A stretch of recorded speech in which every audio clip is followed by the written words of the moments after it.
up playing the basketball with the boys, so like it's always been physical and feisty, and like that's what it is, and you got to find a way to hold your own. So it kind of reminds me of that. And then the WNBA has been complaining lately about not receiving enough attention from the media, but guess what? Now that they're in the public eye, Caitlin Clark is the focal point of attention. While others claim she's simply being put into the WNBA's initiation process, it appears the league is suffering from a severe case of Caitlin Clark envy. Over 1,000 players who have played in the league, and she is the first to ever record a triple-double as a rookie. Many players indeed aspire to be as successful and well-known as Caitlin Clark, but let's face it, she is the only one. She is not simply another player. Rather, she is a special combination of talent and style that few can equal. And along with all this attention comes some harsh handling. Her extraordinary gift seemed to have placed a large burden on her back. She is the target of devious plays and just plain poor sportsmanship from her opponents. She's done so much for the game in the past few years, said Charles Barkley, and he hit the mark. She is a star who simply goes out and plays. She never says anything negative about anyone. However, Caitlin Clark isn't going to put up with this crap any longer. She's had enough and is retaliating, using the criticism as a significant advantage to raise her profile. Clark has demonstrated how she is handling the drama in her most recent performances, and it is rather remarkable. So we'll break down exactly how she's turning these challenges into triumphs. I think so many people are watching women's basketball right now.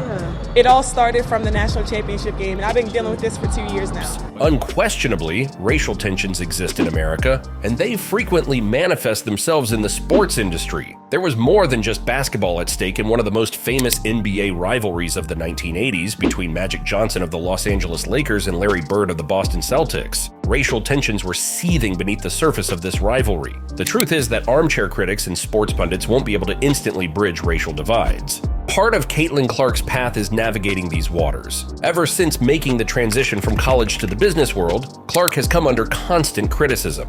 Every opponent she faced was excited to put her to the test and see if she could live up to the tremendous anticipation surrounding her after she broke practically every record in women's college basketball. Her notoriety has only grown since the Indiana Fever selected her as the #1 pick in the draft, and she inked a $28 million endorsement contract with Nike.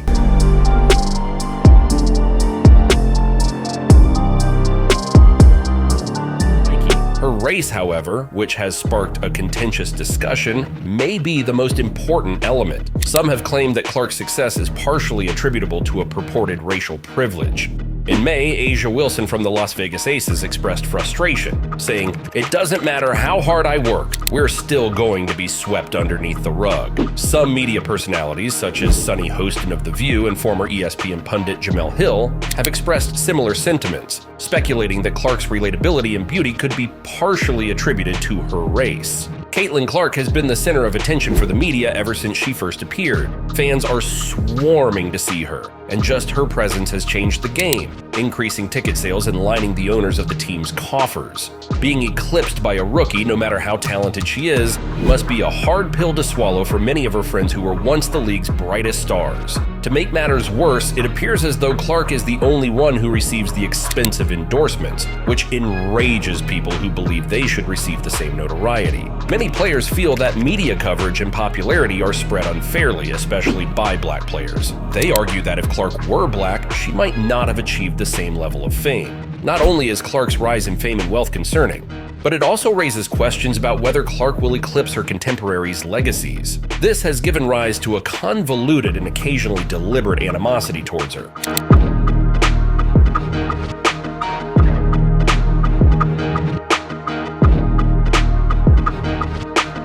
Tension was high during the opening game between Angel Reese's Chicago Sky and Clark's Indiana Fever. A heated incident occurred as the game was coming to a finish when Kennedy Carter gave Clark a hip check. Because of how serious it was, what was first deemed an ordinary foul was later escalated to a flagrant one. Many people saw Angel Reese's celebration of Clark's infraction as offensive considering their well-known college rivalry. The greatest athletes of all time rise to the occasion, and Caitlin Clark is no exception. If she and her teammates want to respond to the challenges they've faced, the only way to do it is by winning.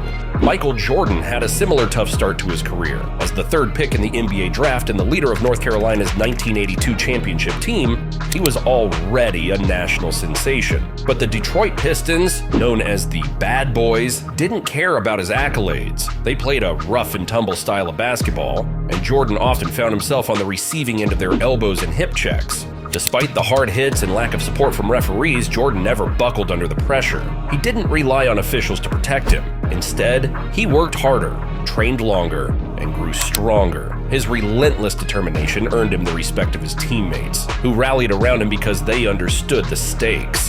Draymond Green, the tough-as-nails enforcer for the Golden State Warriors, has suggested that the Indiana Fever should bring in a player to safeguard Clark on the court. I couldn't agree more. If Clark is consistently taking hard fouls every time she drives to the basket, those physical beatings will eventually wear her down. Her teammates need to defend her and make it clear to opponents that targeting Clark will come with consequences. Jordan, LeBron James, and Kobe Bryant all faced their tests of character and endurance. Their ability to rise above fierce competition and adversity not only inspired fans, but also elevated their games to legendary status. The modern NBA was built on Jordan's legacy. Whether critics like it or not, the WNBA has the potential to be shaped by Caitlin Clark, if she can bear the weight and rise to the challenge. And all of a sudden, we're pretty close. This has been as close as it's been all second quarter long. It was evident how Clark felt about the Chicago Sky. She was prepared to defend herself. She had an amazing performance in front of a boisterous audience. She played maybe the most resolute defensive game of the season while making all 7 of her 2-point tries. This game was a significant turning point for Clark and the Fever.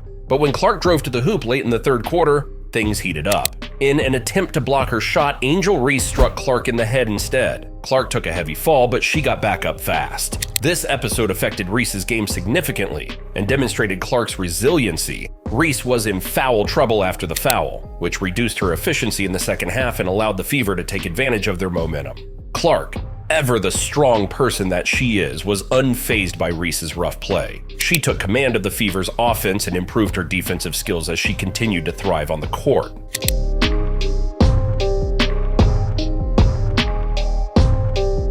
This was especially important because during her WNBA debut season, her defensive abilities had drawn criticism.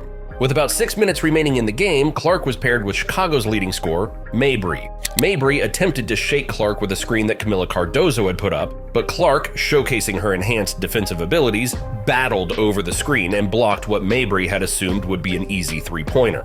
With 7 field goals and 3 3-pointers, Clark finished the game with an astounding 23 points. She nearly recorded a triple-double by grabbing 8 rebounds, blocking 2 shots, and dishing out 9 assists. The rookie for the Chicago Sky expressed her displeasure with the officiating after the game, claiming that her team had been unfairly singled out. She criticized the inconsistency in foul calls, saying, "I think we went up strong a lot of times and didn't get many calls. After watching the video again, I saw that many calls went unanswered. I suppose certain individuals have a unique whistle." Clark, on the other hand, didn't let the criticism surrounding the refereeing dissuade her from her goals. For her, winning was about making the most of the situation and performing well under duress. "I need to make these 2 free throws," Clark recalled, thinking back to a crucial moment when she stood at the free throw line. "I'm only thinking about that." Taking the high road, while remaining composed and focused in the face of adversities, is the cornerstone of Clark's strategy. Her triumph on the court over her tormentors has been incredibly motivating. Her skill and tenacity are making her become the kind of player the WNBA has to welcome now that it has long feared. And there you have it. Caitlin Clark, standing tall and showing us how it's done. Her journey from being targeted to dominating the league is a testament to her incredible skill and unyielding spirit. But what do you think about Clark's rise and the challenges she's faced? Drop your thoughts in the comments below. If you enjoyed this video, don't forget to give it a thumbs up, share it with your friends, and hit that subscribe button for more WNBA content from NBA SWISH. Thanks for watching, and I'll see you in the next one.